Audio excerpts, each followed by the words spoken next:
ষষ্ঠীপদ চট্টোপাধ্যায়ের লেখা ছোট গল্প লালু মিয়ার মাঠ।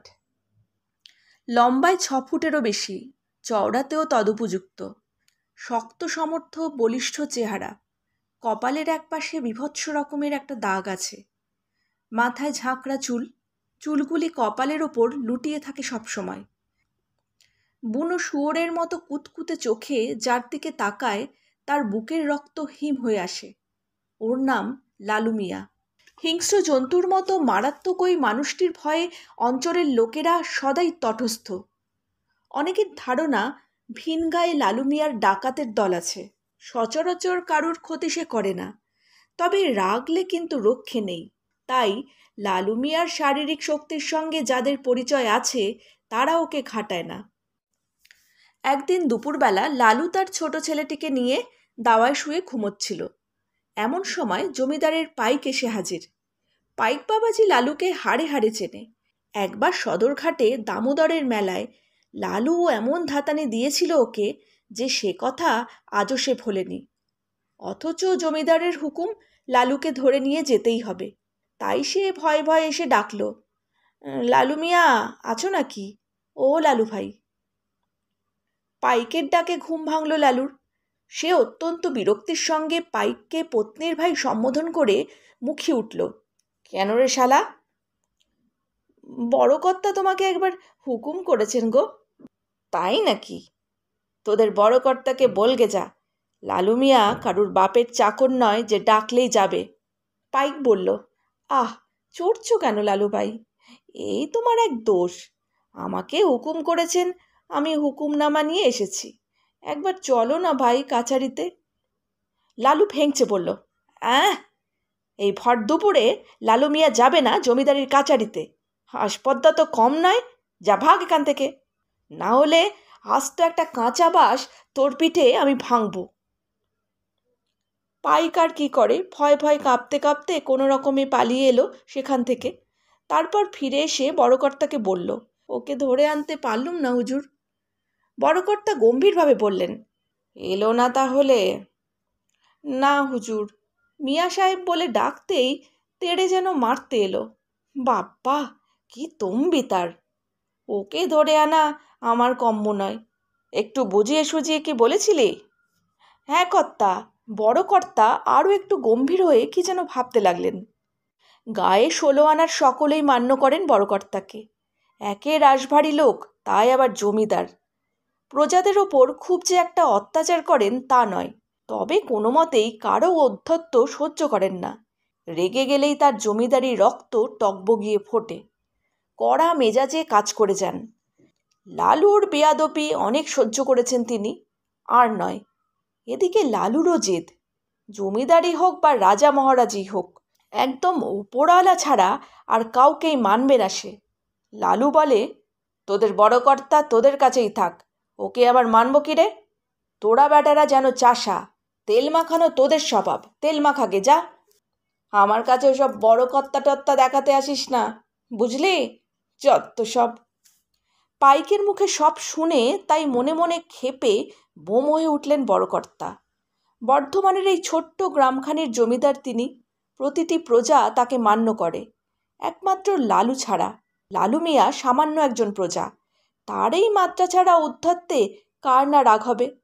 তাই নিষ্ফল আক্রোশে অনেকটা স্বগক্তির মতো করেই তিনি বললেন, ওর ব্যবস্থা আমি করছি।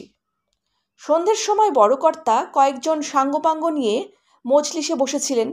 এই সময়টা একটু জোর আড্ডা হয়। গ্রামের বিশিষ্ট কয়েকজন তোষামুদে লোক বসে বসে তার চাটুকারিতা করে মন জোগায়।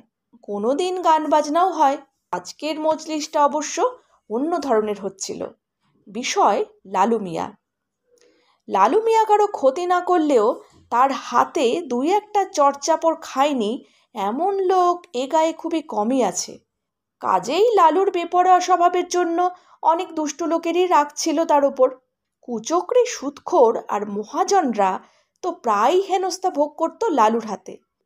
সেই সব অভিযোগ শুনতে শুনতেও বড়কর্তার মন বিষিয়েছিল লালুর ওপর। যাই হোক, লালু মিয়াকে নিয়ে আলোচনা যখন তুঙ্গে, তেমন সময় হঠাৎই অপ্রত্যাশিতভাবে লালু মিয়ার আবির্ভাব হলো সেখানে।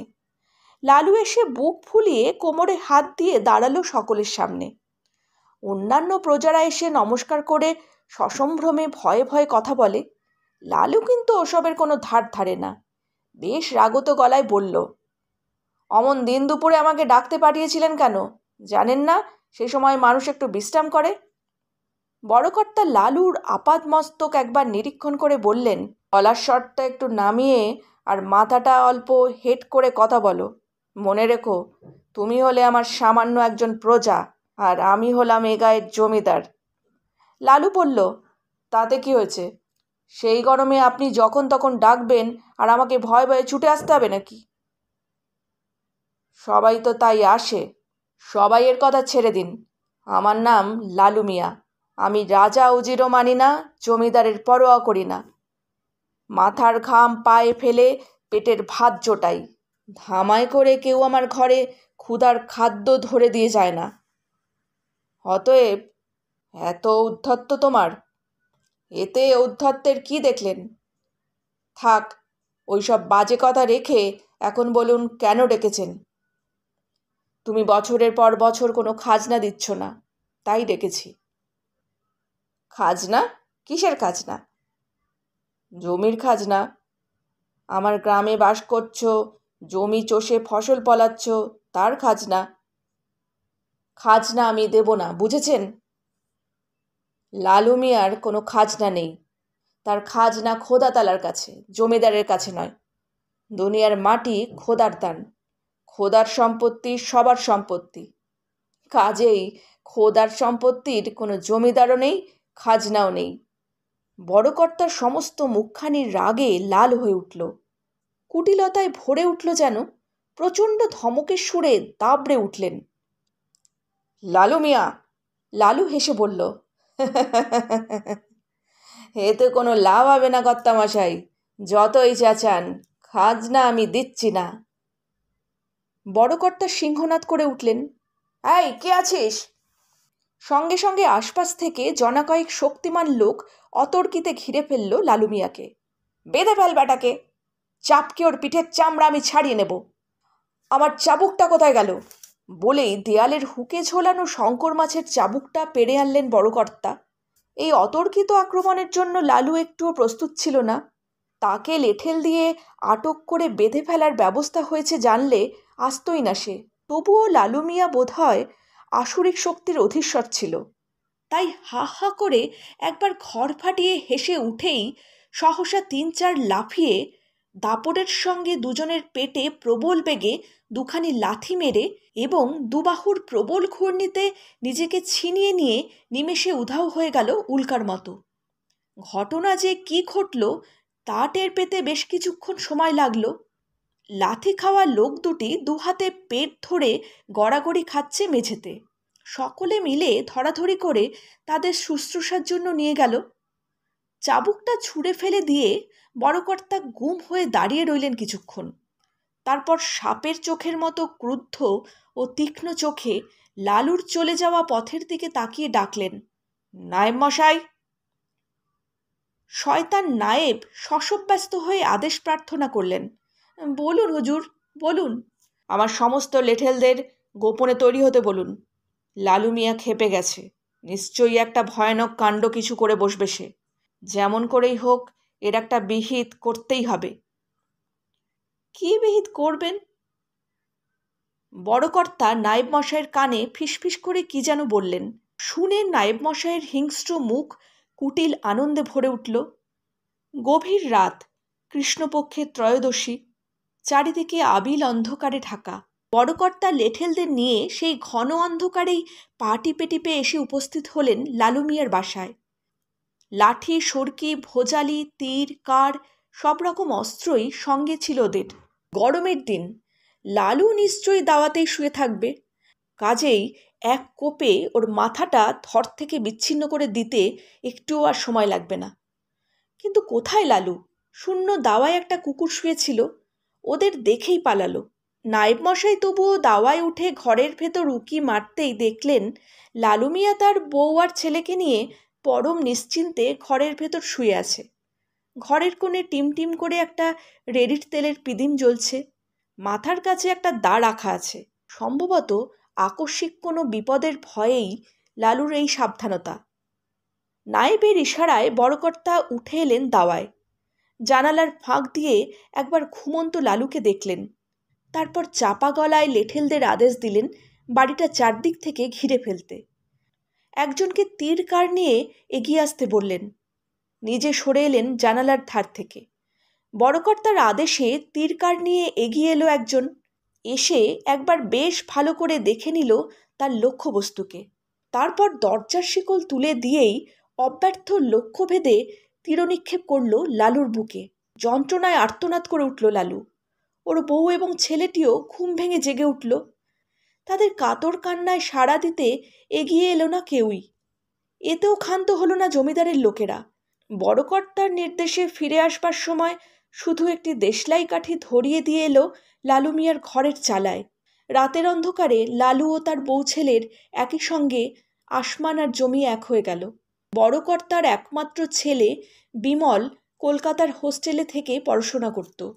ছেলে বড় হয়েছে, তাই তার বিয়ে দিয়ে তাকে সংসারী করে জমিদারিতে বসাবেন মনে করে বড়কর্তা চিঠি পাঠালেন ছেলের কাছে। চিঠিতে এও লিখে দিলেন, সামনের মাসের অমুক তারিখে বাবা জীবনের বিয়ে ঠিক হয়েছে, অতএব কোনো রকমেই যেন গ্রামে আসতে বিলম্ব না হয়। বিমল চিঠি পেয়ে খুবই আনন্দিত হলো। পত্রপাঠ কলেজে মাসখানেকের ছুটি নিয়ে দেশে ফিরল সে। তবে আসবার আগে নির্দিষ্ট দিনক্ষণের কথা কিছু না জানিয়ে আসায় বড়কর্তা ছেলের জন্য গাড়ি ঘোড়া পাঠাবার কোনো ব্যবস্থাই করেননি। রাত খুব বেশি নয়। শেয়ারা বাজারে এসে মাঠে মাঠে মাইল তিনেক যেতে পারলেই গ্রামে পৌঁছানো যাবে। পথে চোর ডাকাতেরও ভয় আছে, কেননা যে সময়ের কথা বলছি তখন এতদঞ্চলে দুর্ধর্ষ সব ডাকাতেরা বাস করত। এই সব ডাকাতদের মোকাবিলা করতে কাল ঘাম ছুটে যেত ইংরেজ সরকারের। বিমল তাই সতর্ক হয়েই গ্রাম অভিমুখে রওনা হলো। আকাশ জুড়ে মেঘ করেছে, একটু পরেই বৃষ্টি নামবে হয়তো। তা নামুক, ভালোই ভালোই বাড়ি পৌঁছতে পারলে হয়। বিমলের হাতে টর্চ ছিল, তবু সে পাছে চোর ডাকাতের হাতে পড়ে এই ভয়ে টর্চ জ্বালালো না। বিমল নিজেও খুব শক্তিমান ছিল, তাই সে সাহস করে খুব সতর্কতার সঙ্গে অন্ধকারে সাবধানে পথ চলতে লাগলো। আকাশে বর্ষার মেঘ ঘন হচ্ছিল অনেকক্ষণ থেকেই। বিমল কিছুটা পথ আসার পরই সেই মেঘের পরিণতি দেখতে পেল। কি প্রচণ্ড বৃষ্টি, সঙ্গে ঝড়, প্রবল বর্ষণে দুর্যোগ যেন ঘনতর হয়ে উঠল। একটি গাছতলায় দাঁড়িয়ে একা বিমল বৃষ্টিতে ভিজতে কাঁপতে লাগলো ঠকঠক করে। এই ঝড় বৃষ্টিতে বিমলের এমনি অসুবিধে হলেও অনেকটা নির্ভয় হলো এই ভেবে যে এই দুর্যোগে আর যাই হোক চোর ডাকাতের হাতে আর পড়তে হবে না, কারণ তারাও এবার আশ্রয় খুঁজবে। বৃষ্টির দাপট একটু কমলে আবার চলা শুরু করলো বিমল। একটা মাঠ পার হয়ে আরেকটা মাঠে এসে পড়ল সে।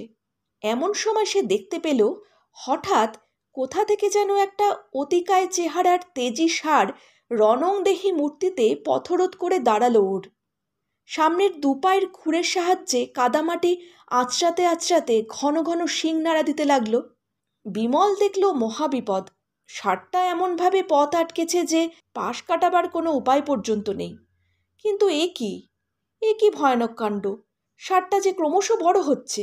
বড় হতে হতে ষাঁড়টা ক্রমশ পর্বতাকার ধারণ করল।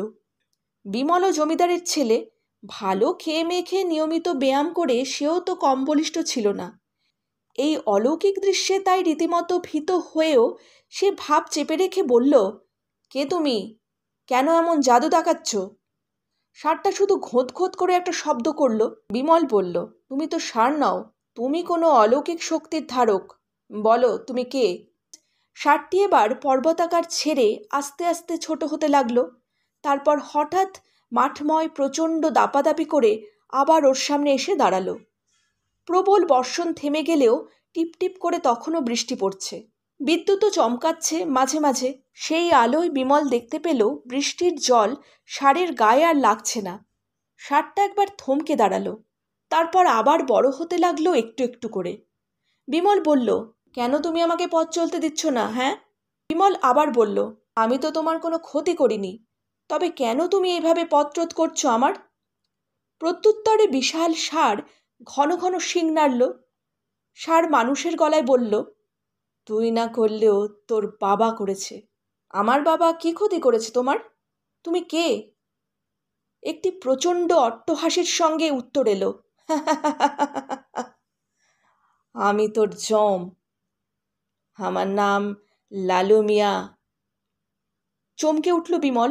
লালু মিয়া? পত্র মারফত সে জেনেছিল লালুর মৃত্যুর খবর, কিন্তু কে, কেন এবং কিভাবে তাকে মেরেছিল তা সে জানত না। তাই বলল, তোমার মৃত্যুর সংবাদ আমি পেয়েছি, তবে তোমার ব্যাপারে কিছুমাত্র তো আমি জানি না। আমি সম্পূর্ণ নির্দোষ। অতএব আমাকে ভয় না দেখিয়ে পথ ছাড়ো। এসেছি আমি আমি তোকে ভয় দেখাতে আসিনি রে নির্বোধ। তোকে মারতে প্রতিশোধ নিতে চাই। আমার অপরাধ?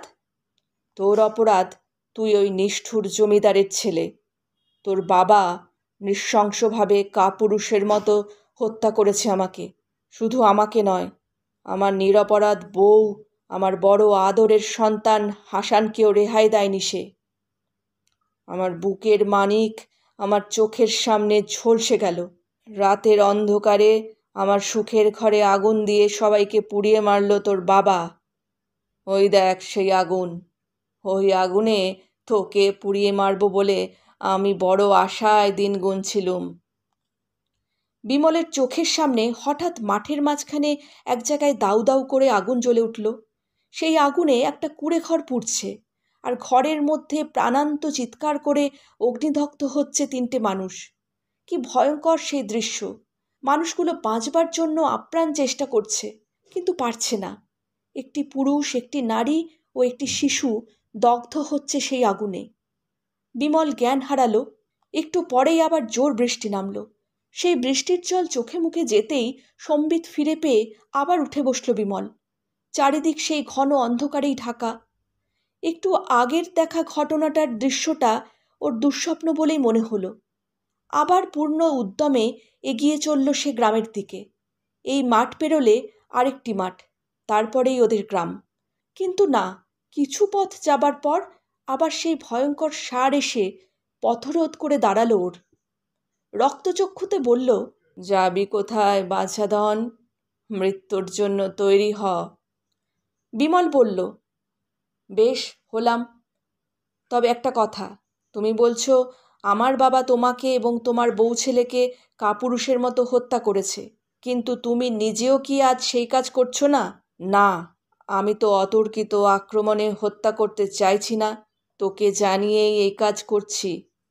মানলাম, কিন্তু সত্যি যদি তুমি নিজেকে কাপুরুষ প্রমাণ করতে না চাও, তাহলে অমন সাংঘাতিক রূপ ধারণ না করে সমূর্তিতে দেখা দিয়ে আমার মোকাবিলা করো। তাতে লাভ? আমি অসুরের শক্তি নিয়ে জন্মগ্রহণ করেছিলাম, এখন প্রেতজনী প্রাপ্ত হয়ে আরও অনেক বেশি ক্ষমতার অধিকারী হয়েছি। ওসব বাজে কথা রেখে তুমি তোমার আসল রূপ ধরো। বলার সঙ্গে সঙ্গেই যেন ভোজবাজি হয়ে গেল। লালু মিয়া পূর্বরূপ ধারণ করে আবির্ভূত হলো বিমলের সামনে, মানুষের কলেবরে, অর্থাৎ আগে যেমন দেখতে ছিল ঠিক তেমনই চেহারায় দেখা গেল তাকে। এরপর শুরু হলো ভূতে মানুষে তুমুল লড়াই। সারা রাত ধরে দুজনে ভীষণ লড়াই করতে লাগলো। সে এক রোমাঞ্চকর দৃশ্য। এভাবেই ভোর হয়ে এলো। আকাশে শুকতারা উজ্জ্বল হয়ে উঠল ক্রমশ। এই অশরীরী অলৌকিক শক্তির সঙ্গে লড়াই করে বিমল ক্লান্ত হয়ে পড়ল। বেশিক্ষণ বুঝতে পারল না সে। অবসন্ন দেহে মাটিতে পড়ে গেল। লালু মিয়া ভয়ঙ্কর রূপ ধরে দুহাতে তুলে নিল তাকে। বিমল কাতর গলায় বলল, না না, আমাকে মেরো না, আমাকে মেরো না। আমাকে তুমি ক্ষমা করো লালু ভাই। লালু মিয়া বলল, অনেকক্ষণ আগেই তোকে শেষ করে দিতাম। শুধুমাত্র তোকে আমি তিল তিল করে মারব প্রতিজ্ঞা করেছিলাম বলেই লড়াই করার ছলে অনেকক্ষণ বেঁচে থাকবার সুযোগ করে দিয়েছিলাম। এখন ভোর হয়ে আসছে, দিনের আলো ফুটে উঠলে আমার শক্তি আর কোনো কাজ করবে না, তাই তোকে শেষ করেই আমি বিদায় নেব এবার। বলে বিমলের বুক চিরে চোঁচো করে ওর সমস্ত রক্তটুকু শুষে নিয়ে ওকে ওর বাড়ির দেউড়িতে শুয়ে দিয়ে এলো। সকালবেলা চাকর ও দারোয়ানের চিৎকারে ছুটে এলো সবাই। বড় কর্তা বিমলের মা ছেলেকে বুকে নিয়ে হাউ হাউ করে কেঁদে উঠল। গ্রামের লোকজনও ছুটে এলো। রক্তাক্ত ও কর্দমাক্ত বিমলের চোখে মুখে জল দিয়ে পাখার বাতাস করতে লাগলো সকলে। কেউ ভেবেই পেল না বিমলের এই রকম দশা কী করে হলো। একটু পরে জ্ঞান ফিরল বিমলের, তবে কি না ওর প্রাণবায়ু শেষ হয়ে আসছে তখন। তবুও অতি কষ্টে গত রাতের ঘটনাটা সকলকে বলে মা বাবার পায়ের ধুলো মাথায় নিয়ে চিরনিদ্রায় ঢলে পড়ল সে। বিমলের মৃত্যুর সঙ্গে সঙ্গেই নিভে গেল এই বংশের শেষ প্রদীপটি। এই গল্পের এখানেই শেষ। ঘটনাকাল পুরনো হলেও যে মাঠে লালু মিয়ার সঙ্গে বিমলের এই রোমহর্ষক ব্যাপারটি ঘটেছিল সেই মাঠকে আজও লোকেরা লালু মিয়ার মাঠ বলে। অনেকে বলে কালো মতো একটা ষাঁড় নাকি এখনও মাঝে মধ্যে গভীর রাতে ওই মাঠের মাটিতে ধুলোর ঝড় উড়িয়ে উন্মাদের মতো ছুটোছুটি করে। তাই হাজার কাজ থাকলেও রাতে ওই মাঠের ধারে কাছে আর কেউ যায় না। ষষ্ঠীপদ চট্টোপাধ্যায়ের লেখা ছোট গল্প লালু মিয়ার মাঠ এখানেই শেষ হলো। যদি আমার গল্প পাঠ আপনাদের ভালো লেগে থাকে, লাইক, শেয়ার, কমেন্ট আর সাবস্ক্রাইবের মাধ্যমে চ্যানেলটির সাথে অবশ্যই থাকবেন।